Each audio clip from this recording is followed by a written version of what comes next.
Why was Graham Hancock stunned by what he found at Casa Rinconada at Chaco Canyon? And why did he compare it to Gobekli Tepe? Yes, I said it. Graham Hancock just compared Casa Rinconada, the Great Kiva in Chaco Canyon, to the 13,000-year-old megalithic site in Turkey known as Gobekli Tepe. It will bamboozle any brain. We bamboozled NASA scientists. Lunar scientists are bamboozled. Really? There's a lunar scientist right there. Right. She presents it to NASA, where she works, and they don't understand the cycle. So what is NASA confused by? What's going on here? Which part? Or which parts? Our culture now, with all of our technology and advancements, we could not replicate this. Do you have any ideas how they gain this knowledge? Yeah, I don't wish you perfectly well with this knowledge. I'm Tom. And I'm Cherie. And we're enjoythejourney.live.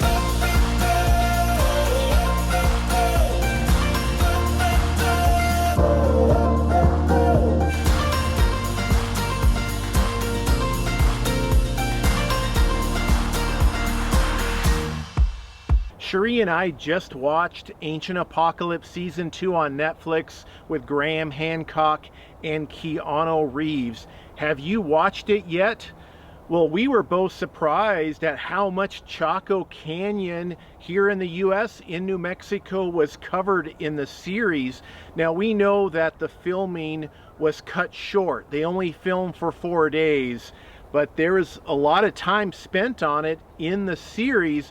But we spent 2 weeks filming at Chaco and some of the other sites around the area, so we're excited to share what we found. So make sure you subscribe to our channel for the full Chaco series. We can't wait to show you what they missed, because we have a local archaeologist, a local author, and so much more from Chaco Canyon. For those of you that don't know who Graham Hancock is, he's a journalist from Britain. He's written several books about ancient civilizations, and the Ancient Apocalypse series on Netflix is about looking for a lost, advanced ancient civilization that we really don't have a lot of evidence for yet. But there's new evidence. What almost seems like it's coming out daily with all of our technology advances, and Graham Hancock theorizes that we just haven't found all of this evidence, or he's making connections with different kinds of evidence that maybe kind of ruffle the feathers, to be polite about it. And no matter what you think about Graham Hancock, whether you think he's pursuing real science or it's all fake, I think the work he's doing at least is providing more theories that maybe need more work to look at and study. But, well, let us know. What do you think? Are you a supporter of Graham Hancock's work? Or do you think he needs to just stop doing this and let the archaeologists take over?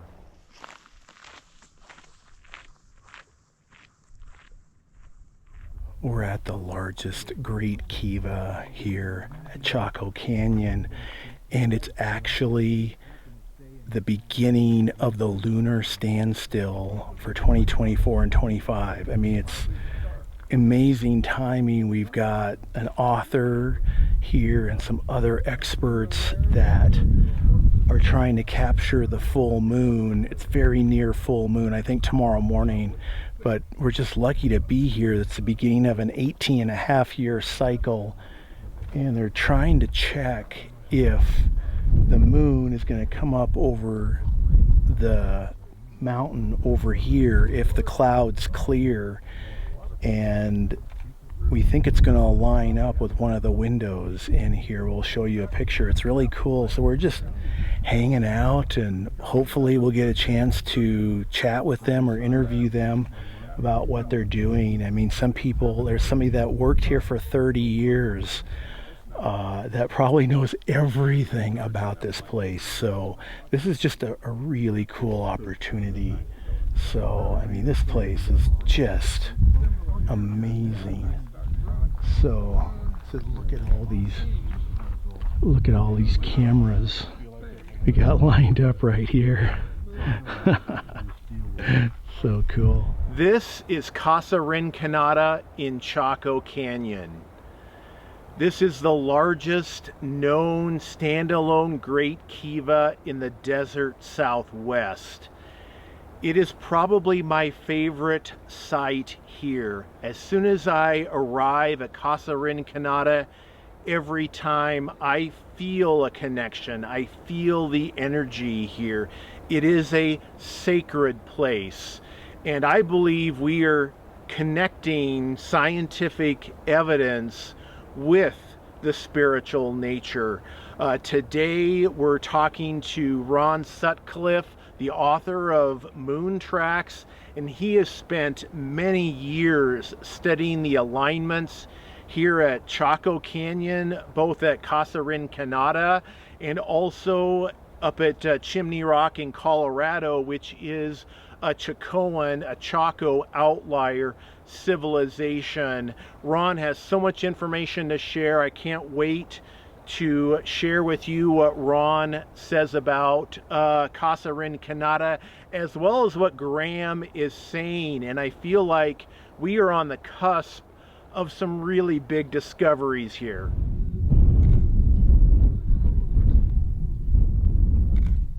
So far we're getting skunked on moonrise. We got this, had like a thunderstorm, big cloud moved by. It rained a little bit, but it's just right in the way of the moon.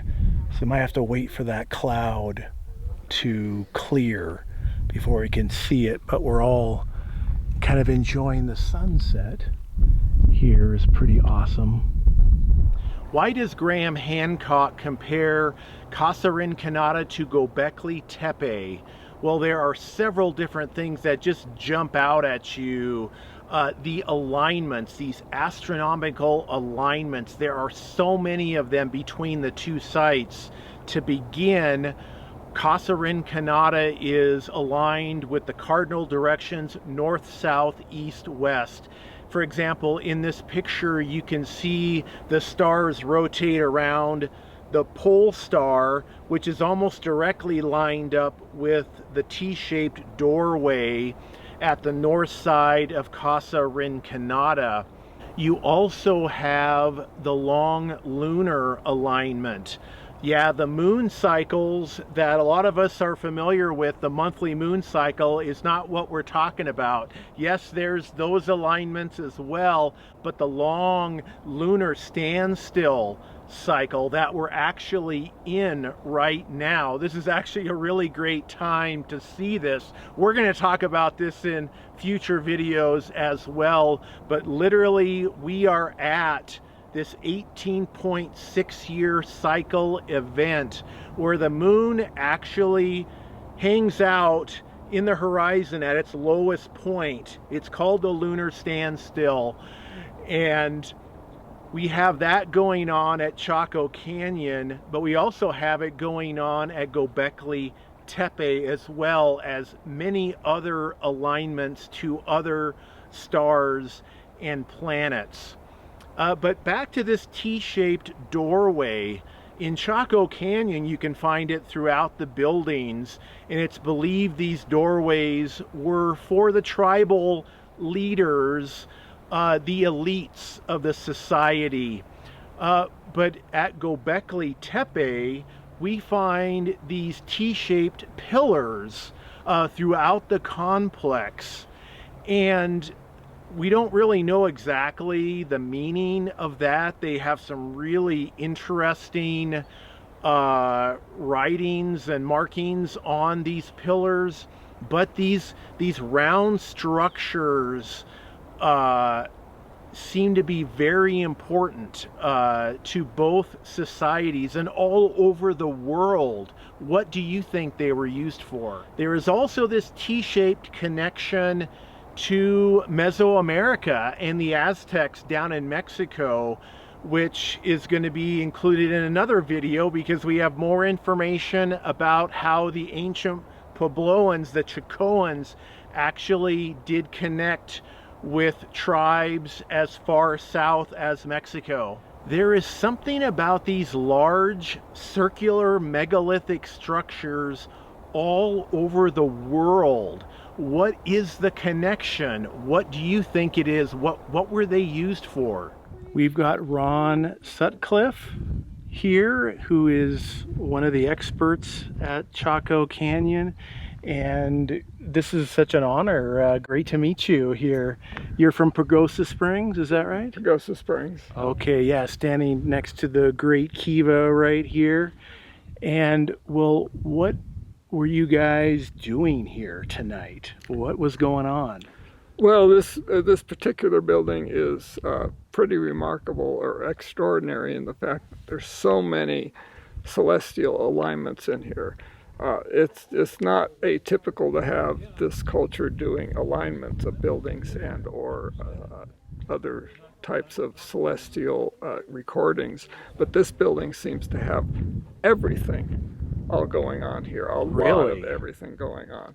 And it's quite a remarkable building in the fact that it's very artistic and it's very scientific. And I've just been coming to the conclusion that our culture now, with all of our technology and advancements, we could not replicate this. We would have to look at this as a model, and then we could reproduce it. But there is not a mind that I know of that could come up with this form of artistic, scientific expression. Wow. So our culture would not even begin to be able to comprehend how to conceive and construct something like this in our modern era. So there's things that these people know that are beyond us. And for that, they need to be recognized. And if there's some type of knowledge to be learned here, then we ought to pay attention to it. Exactly. How do you have any ideas how they gain this knowledge? Yeah, it's very simple. They just watched. So because they maybe weren't so distracted like our modern society, they could focus in on that? Well, you just look at, when a culture values something, let's say, for instance, money, when you pay somebody to do something, you have their attention. So if the culture values something associated with astronomy, they are going to have people who support themselves in the living by knowing the astronomy. And that's been throughout history, the Western history, 2000 BC, there were people being paid in the king's court to know astronomy and astrology and other aspects of what's going on in the heavens. And when a culture decides that that's important, then people create a livelihood by understanding, and then you have sort of a university setting. And this basically is a university classroom, among other things. Okay, I have heard somebody mention that. So you feel like part of this area was to teach? Oh yeah. Okay. Yeah, there was learning here, and it's very obvious that you don't get a group of, a culture of 200,000 to 1 million people coming to a center place like this. The learning is not part of what's going on. They're learning who they are, just as we learn who we are, and they define themselves. And this particular culture seems to have defined themselves as attached to the heavens and understanding the heavens. And this building is living proof or a record of that, even though they did, the culture didn't have the wheel, the culture didn't have writing, but they found a way to express very scientific and very artistic phenomena in building like this. And this particular day is an event that only happens on an 18.6 year lunar cycle. Right. Cherie and I just stumbled upon this. Stumbled upon it. Right. We're going to Chimney Rock tomorrow. Well, these guys are too. Okay. Awesome. Program at Chimney Rock tomorrow. Okay. TV. Oh, Yeah, go to really? Chimney Rock Is tomorrow. it like doing it like going or teaching it? There's a program. I Okay. actually am not in charge, but I line up the speakers for that program. Oh, okay. And that's the book I have is mostly on Chimney Rock. So that's kind of my home territory. Oh, awesome. So they'll be there GB's for the going. sunset doing the program. Yeah, it'll be about this time tomorrow, and you'll be Wow. up there to see that program. Yeah, I mean, we feel like we just stumbled into it. Like, it's just such an honor to chat with you guys. What were these great Kivas used for? There's still some controversy about that, but it's generally accepted that they were used for ceremonies, ritualistic events, and even sometimes political events. But there's a lot of mystery there. What do you guys think these large round structures were used for? So, Ron, for all of us novices, I know it would take a lot to explain what's going on here, but what in general would be the short elevator speech of what's going on here? This is fun because our culture wants the short elevator speech. Right. The thing about the lunar phenomenon associated with this is it's a very complicated cycle, and it doesn't have any value in our current culture, so nobody emphasizes in understanding the cycle. And I just so happened to have become fascinated with it 30 years ago, and I just studied and studied. So I happened to it's not a special knowledge or a God-given talent or anything. I just became obsessed. And that's kind of where I understood. But over the course of time, I've been teaching this for over 20 years to people. And people kept coming back and listening to the same lecture I gave time after time, almost word for word. And I say, why you keep coming back? He says, well, we understood a little when you talked the first time, and then we came back, we understood a little more. And so over time, I've come to realize that it's not the understanding of the lunar cycle, because it goes beyond your brain. It goes beyond your brain and it strikes you here. So it's an intuitive thing, and intuitive women in particular, they get it. They just go, boom. Mm-hmm. Oh, yeah. Did you hear what Ron said? He said that listening to all of the information, the science, the data, it just kind of goes over your head. It's hard to absorb. He says it hits you right here. I thought that was really interesting. We're really getting, I think, the merger of science in archaeology with spirituality. So much of these ancient structures were for spiritual or religious purposes. And I don't think we can truly just look at it from a scientific standpoint. We really need to get that spiritual connection. So what do you guys think? What do you think the connection is? But our culture is brain-centered, and it bamboozles the brain. It will bamboozle any brain. We bamboozled NASA scientists. Lunar scientists are bamboozled. Really? There's a lunar scientist right there. Right. She presents it to NASA, where she works, and they don't understand the cycle. So, well, we love to uncover stuff like that. So what is NASA confused by? What's going on here? Which part or which parts? It's called orbital dynamics, and it's just not something that's studied unless you're trying to put a man on the moon. Okay. And when they study it at that level, it just goes beyond the observational aspect of what's going on with the moon. But the orbital dynamics of the moon are understandable by naked eye astronomy techniques without any mathematics, other than counting and maybe addition, subtraction. That's all you need, and watching, and just watching and watching and watching and figuring it out. So the ancient people did it. Our ancient ancestors from Mesopotamia, Egypt, Fertile Crescent, and then into Greece, they understood that. They figured it out without mathematics. They did it. And then our culture just, well, it's not important anymore. We're more interested in quasars and things like that, so it's not important. There's no value in our culture for it. So we just don't emphasize it. And when it's introduced to, brilliant minds, they go, what? And it's not that they're not brilliant. It's not that. It's just that they don't have the history to to contemplate and contemplate and contemplate on this thing. And then you go, oh, okay. First you got to understand the sky, you got to understand the way the sun appears to us as the earth goes around the sun. You got to understand that what the moon does in relation to the sun, and these are all different angles and they all do different things, and it's just a big dance up there. Right, and it was a part of their spiritual culture here, their ceremonies, right? Well, we believe that. We can't prove it, and what the reason we believe that is the Casa Rinconada, because it's you call it a university, you can call it a place of governance. It's probably, you know, the governors or the higher people, you know, over there came here for their public meetings or whatever. Cultures came together. They weren't all one culture. There were many, you know, different divergent sects of the culture. They would come together and they would all meet in this room. And that's pretty much proven. That's not conjecture.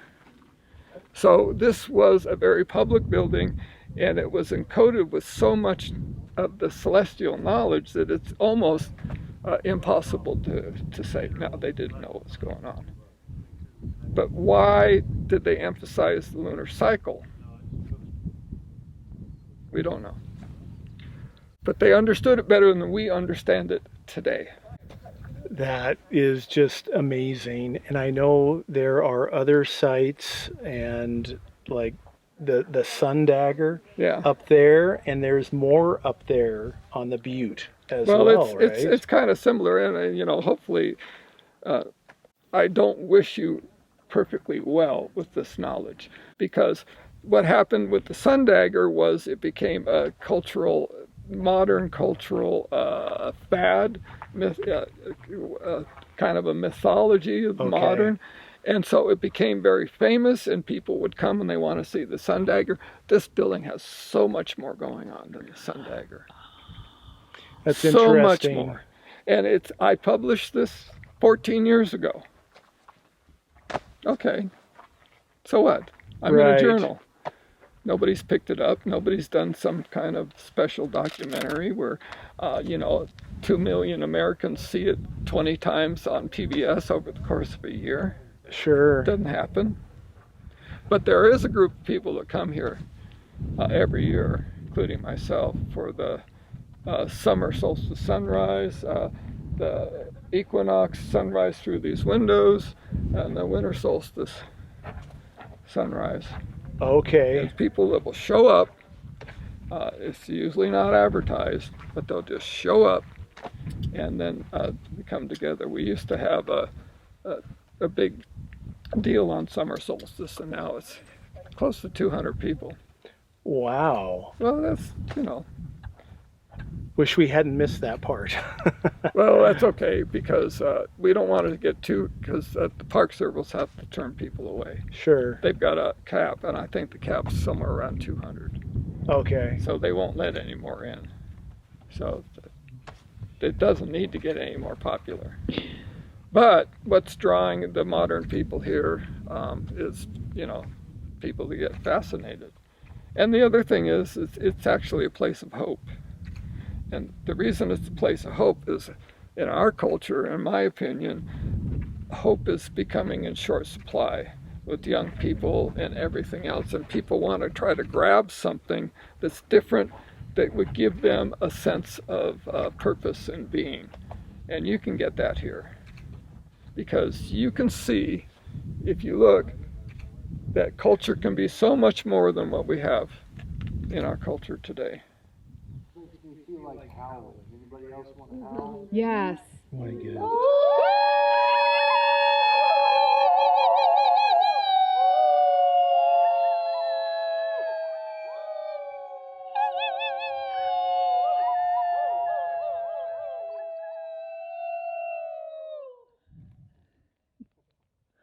That was awesome. I love it. Well, we just, love I can go over this. this. You know, we can keep going and keep Oh going. my gosh. Well, thank you so much, Ron. Appreciate that. Is your book on Amazon then? No, it's at my website, Okay. moonspiral.com. Great. And what's the name of your book? Moon Tracks. Moon Tracks. And it's probably about 20 years old. It's sold in the realm of 10,000 copies, but you know, so it's kind of a low end, but not a bottom basement kind of book. It's very particular, and this building's discussed in the book. We'll put a link to your website down below in this video so people can check it out. And I'll let you know if sales go up. Shuri and I are so excited to share all of our Chaco Canyon videos with you guys. So again, make sure you subscribe because we have so much more from Chaco coming out. The only thing that's certain is that this is a really big deal.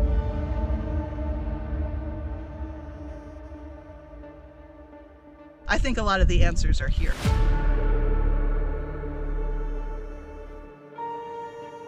Nobody even knows this is here.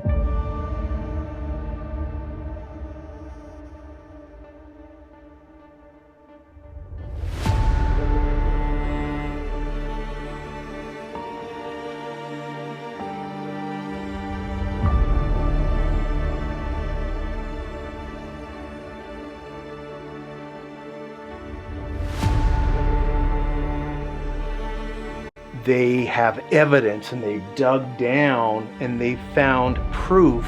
Our culture now, with all of our technology and advancements, we could not replicate this.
As we look for the truth of what was all of this for? Why did they build these?